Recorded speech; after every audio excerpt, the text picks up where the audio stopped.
alone. This is therapy. Leave him the hell alone. All right. So this one is real interesting from Cameron, Killer Cam. Jay-Z, to me, my personal opinion, is not in love with hip hop. I think he likes hip hop a lot. I think he likes money more and opportunities to take his brand to the next level. And some of the stuff that may have been going on in Hip Hop 50 may have not been up his alley. When you see him running the entertainment for the NFL, we never had anybody black running the entertainment for the NFL. We don't even got a black owner. To me, it's about taking steps and levels. And for him, when I say for me, my opinion of what he's doing and what Antonio Brown said about making strides, we don't know what the play is. We don't know if he did that for Robert Kraft or Tom Brady. So Robert Kraft or Tom Brady could do something for Rock Nation or for something, one of his charities, or come to Blues birthday. We don't fucking know. But as far as the Hip Hop 50 thing is concerned, I don't think he loves it as much as somebody like Nas loves it. Nas loves hip hop. I seen some footage about 3 years ago. Nas had met Slick Rick for the first time, and it looked like a 3-year-old walking in a candy store. He jumped up and down. He did a skip. He's like, oh my fucking God, it's Slick Rick. And the homage he paid to Slick Rick, as he should, as we all should, for a pioneer who paved the way for us to all be doing our thing today, it was just like refreshing to watch, because Nas is he's another money nigga too, but he loves hip hop. Nas threw a Hip Hop 50 shit at Yankee Stadium. You don't get no more hip hop than that. All right. So let me set the table a little bit. So Antonio Brown comes out. His CT has been real bad in general. In the last few years, he's also claimed bankruptcy recently. He's the one that took his jersey off in the middle of the game and took his shirt off and just walked off the field, for people that may not keep up with football. Yeah. He sends out a tweet saying, man, it's messed up. Jay-Z's out here performing for Tom Brady's retirement, but didn't do nothing for the Hip Hop 50. And this is where Cameron's responding to Antonio Brown here to set the table for everybody. Stacey, what thoughts you got?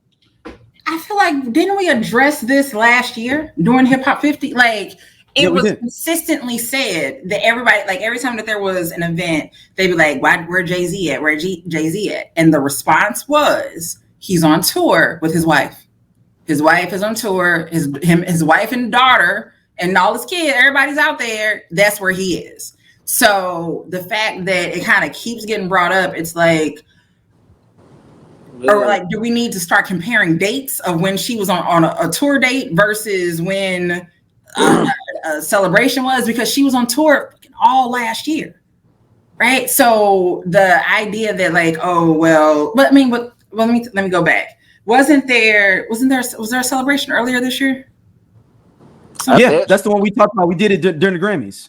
Yeah, so they had one last. They had them all last year. They had them, for the auto award show. Yeah, but basically, so all last year she was on tour. But I was just trying to think. I don't remember when her tour. I have no idea when the tour stopped. Well, no, because after at the Grammys he was there, and then immediately following the Grammys she dropped the country album, right? Something like that, or dropped the that's not it. So back in March.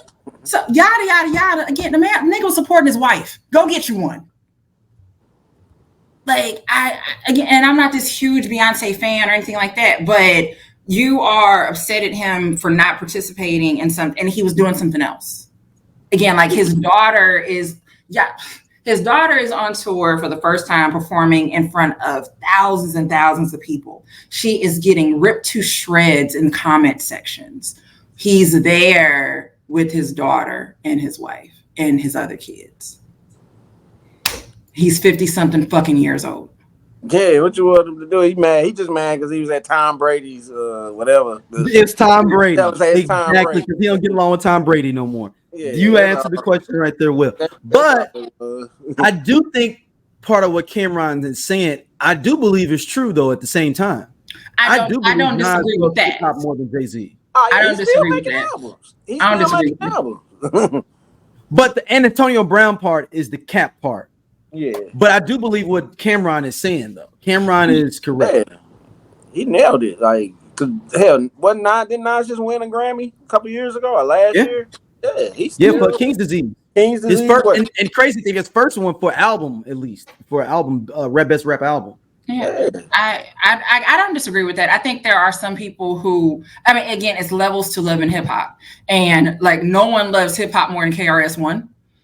But at the same time, it's like there are levels, and some people are students of hip hop, some people are fans, some people have absolutely contributed to the culture.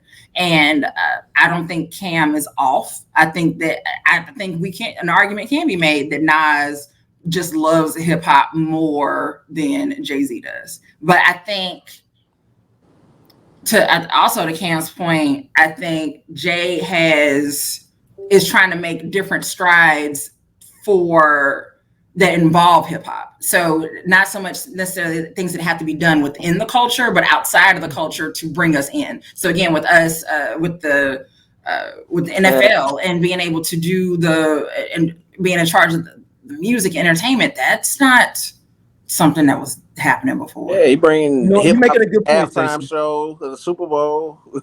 So because Nas with his new thing, his has a company called Mass Appeal. I don't know if anybody has heard of it. He has artists on there. He's been doing a lot of these documentaries on Showtime, like the Run DMC one, the one on what's the crew that Fat Cat and all those cats from, I can't remember it now, like from Queens, the Queens crew of cats. I know with damn man, I know people gonna kill me for this. With Supreme McGriff in it and all them cats, they did a documentary on Supreme Team. Yeah, he did a documentary on them. He's been big on the documentary tips. So that's a great juxtaposition you just said there, Stacey. Of like Jay-Z's doing stuff on the outside to move hip hop forward. Nas is on the inside of the culture, keeping it alive in different ways. Right. And again, and then to that point, there's no reason the two of them can't come together and do something, right? Like it's with any business venture, with whatever it is that you're doing, right? You can't only do that thing.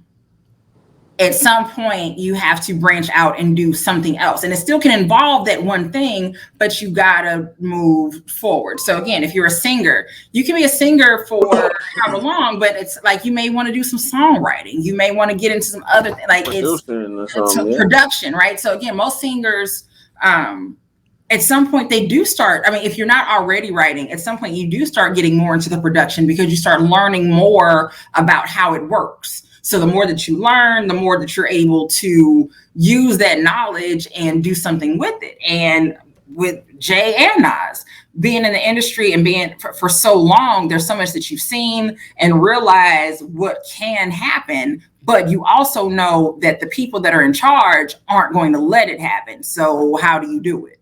You become that person in charge.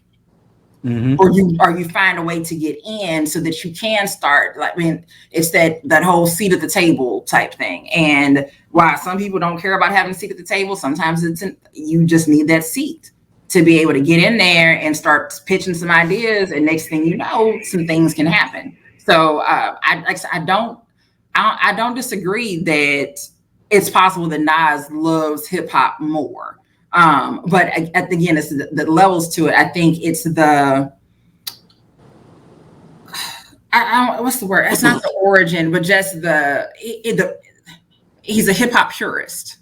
And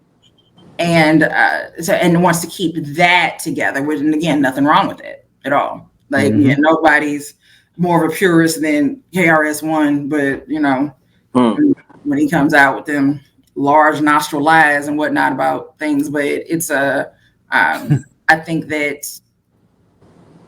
he's right. I think Cam was right. And even the way that Cam explained it, there was no malice in it, right? Of like him, it wasn't a diss to Jay or whatever. It was, I just think this is what it is. And I think he's right. Hey, this cool ass Scott from the I Love 90s Music Podcast. Hit that subscribe button right now. Like it. On the SOLC Network, you finna get all the real deal on the 90s, the 2000s, and the splash of that 80s.